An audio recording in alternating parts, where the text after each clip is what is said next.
Association de victimes de torture. جمعية ضحايا التعذيب. جمعية ضحايا التعذيب في جنيف. Une question qui certainement taraude le public qui nous suit de loin ou dans la salle.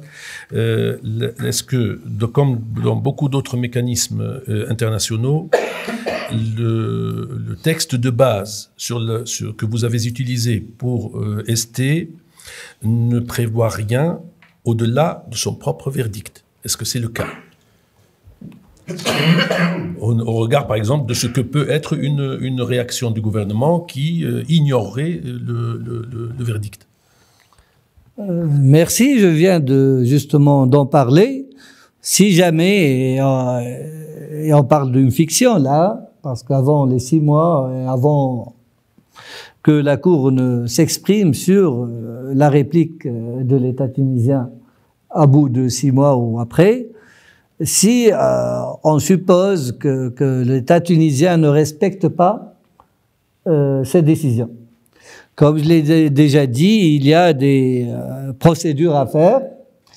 Et une fois sur la table de la conférence des ministres, primo, c'est embarrassant pour un État, dans chaque conférence, d'avoir un dossier comme ça sur la table.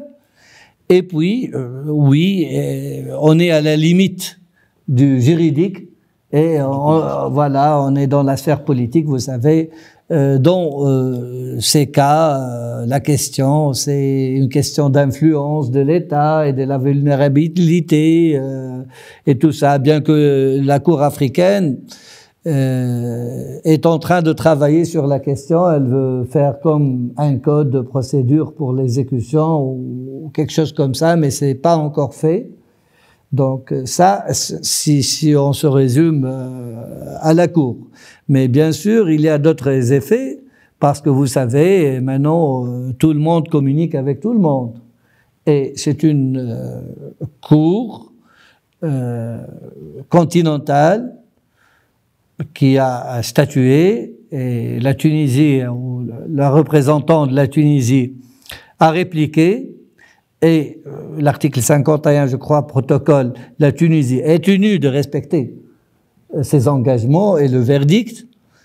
Et puis, il y a toute cette panoplie d'organisations internationales et même de relations d'État qui sont, ou du moins qui déclarent, qui sont sensibles aux droits de l'homme et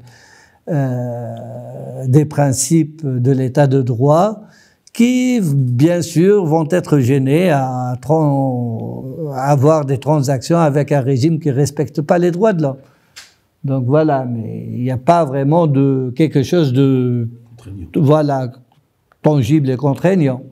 Mais pour un pays malheureusement vulnérable comme le nôtre, ça peut peser et on espère que ça n'arrive pas à ces niveaux-là.